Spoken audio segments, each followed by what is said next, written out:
Children, here are some science videos on special request of my dear students. So view them, and if you like, you can share it with all others, those who can be benefited. Dispersal of seeds. बच्चे seeds dispersal मतलब seeds के चारों तरफ spread हो जाना. अब ये क्यों ज़रूरी होता है प्लांट रिप्रोडक्शन में? If the seeds start growing under the big tree, none of them will grow properly because they will not get enough food, water, sunlight and space to grow. So the process of scattering of seeds, scattering of seeds is called the dispersal. The process of scattering of seeds is called the dispersal. If the seeds start growing under the big tree, अगर एक बहुत बड़ा tree है, इसके नीचे ही seeds grow कर रहे हैं, सीड्स यहीं अगर जर्मिनेट हो जाते हैं, तो बच्चे इस पौधे के रूट, इस प्लांट के बिग ट्री का रूट इतने बड़े होते हैं, ये आसपास का पूरा वाटर तो यही अब्जॉर्ब कर लेगा. तो ये छोटे वाले सीडलिंग्स जो अभी कॉटलीडन्स के हेल्प से थोड़े बड़े हो गए हैं, आप देखोगे रेनी सीजन में आप गार्डन में जाओगे या पार्क में जाओगे या कहीं भी ट्री होगा, उसके नीचे जहाँ मिट्टी है, आप देखोगे बहुत सारे छोटे छोटे प्लांट्स ग्रो हो रहे हैं. पर वो ज़्यादा दिन तक नहीं रहते, क्योंकि जब तक वो रेनी सीजन है तब तक ये सीड को वार्मथ, वाटर और एयर मिल रहा है, तो ये ग्रो कर लेते हैं. पर जब ये खुद अपना खाना बनाना शुरू करते हैं, तब ये बिग ट्री जो है ये सारा सनलाइट ऊपर से अब्जॉर्ब कर लेता है, और ये इसके बहुत ज़्यादा पत्ते हैं, ये सारा कार्बन डाइऑक्साइड भी अब्जॉर्ब कर लेता है फोटोसिंथेसिस के लिए. तो ये जब पूरा वाटर, सनलाइट और एयर यानी कार्बन डाइऑक्साइड अब्जॉर्ब करके अपना फोटोसिंथेसिस करता है, तब इनको एनफ सनलाइट, वाटर या जगह भी नहीं मिलता. और इतना पास कैसे उनको जगह, रूट को स्प्रेड करने के लिए जगह चाहिए, स्टेम को और ऊपर ब्रांचेस को स्प्रेड करने के लिए जगह चाहिए, तो नहीं हो सकता. इसीलिए प्लांट्स को नेचर ने ही ऐसा बनाया है कि उसके सीड्स को चारों तरफ स्प्रेड कर दिया जाता है. तो सीड्स के स्प्रेड करने के लिए एजेंट्स कौन कौन से हैं जो सीड्स को स्प्रेड कर देते हैं? दो एजेंट्स आर, सबसे पहला जो है विंड. ये कुछ जो सीड्स हैं वो बहुत ही लाइट होते हैं, हल्के सीड्स होते हैं, और उनमें कभी हेयर होता है, कभी विंग्स होता है. जैसे ड्रमस्टिक्स का, ये डैंडेलियन का या ड्रमस्टिक्स का जो है ना, वो आप देखोगे इसमें 3 विंग्स जैसे बना होता है, और ये इतने लाइट होते हैं कि जहाँ थोड़े से हवा से ही ये उड़ने लगते हैं और चारों तरफ स्प्रेड हो जाते हैं.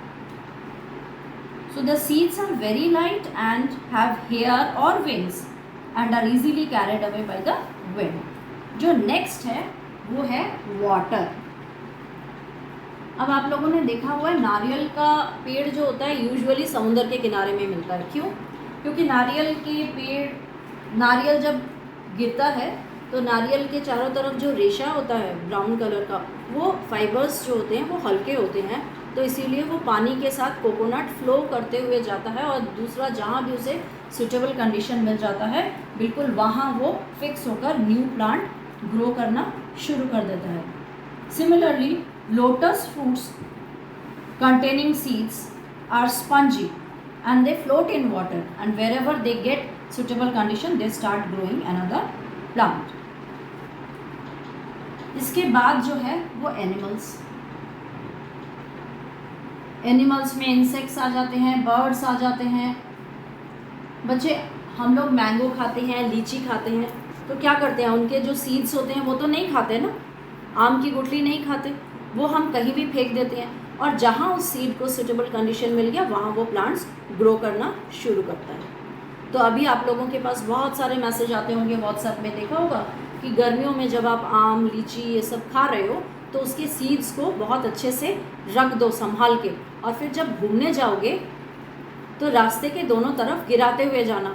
जहाँ जहाँ उस सीड्स को अच्छे से सूटेबल कंडीशंस मिल जाएंगे, वाटर, एयर, सनलाइट, वार्मथ सब कुछ मिल जाएगा, वहाँ वो ग्रो करेगा। फिर वहाँ बड़ा सा पेड़ हो जाएगा। अगली बार जब आप उसी रास्ते से जाओगे तो थोड़े साल बाद तो आपको अच्छे अच्छे से आम खाने को मिलेंगे, जो कि आपने सालों पहले ग्रो किया था। और क्या होता है, कुछ बर्ड्स होते हैं जो फ्रूट्स को खा लेते हैं और वो सीड्स उनके पेट में जाकर डाइजेस्ट नहीं होते हैं, तो फिर जहाँ भी वो ड्रॉपिंग्स उनका गिरता है वहाँ पौधे उगने लगते हैं, नए पौधे। नेक्स्ट है जर्मिनेशन, एक्सप्लोजन।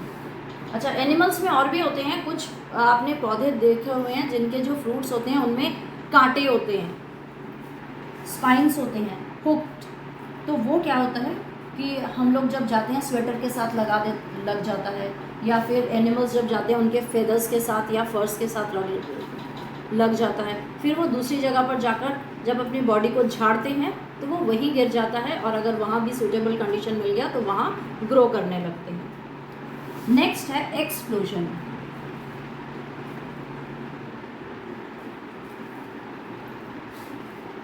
बच्चे, जब फल पक जाता है और धीरे धीरे पौधों में ही ड्राई हो जाता है तो वो क्या बिल्कुल पॉड्स जो होते हैं यूजुअली, जैसे पीज पॉड्स होते हैं या बीन्स होते हैं, पॉपी सीड्स होते हैं, ये इनके पॉड्स होते हैं ऐसे। और वो क्या होता है, जैसे ही वो ड्राई होता है वो फट जाता है और बीज चारों तरफ स्प्रेड हो जाता है, और जहाँ जहाँ बीज स्प्रेड होकर गिरता है तो वहाँ आप लोग देखोगे कि पौधे आ जाते हैं। पॉपी सीड्स में क्या होता है, आप लोगों ने ज़रूर देखा होगा स्कूल गार्डन में कि पहली बार आपने देखा है थोड़े से पौधे, तो अगले साल वही पॉपी पॉड्स फूट के चारों तरफ जहाँ जहाँ बीज गिरे हैं बिल्कुल छोटे छोटे से बीज होते हैं, स्पॉट्स के तरह स्ट्रॉबेरी में जैसे होते हैं। तो वो जहाँ जहाँ गिरते हैं और सूटेबल कंडीशन मिलता है तो अगले साल जब उसी स्कूल गार्डन में पॉपी के पौधे बहुत ज़्यादा मिलते हैं।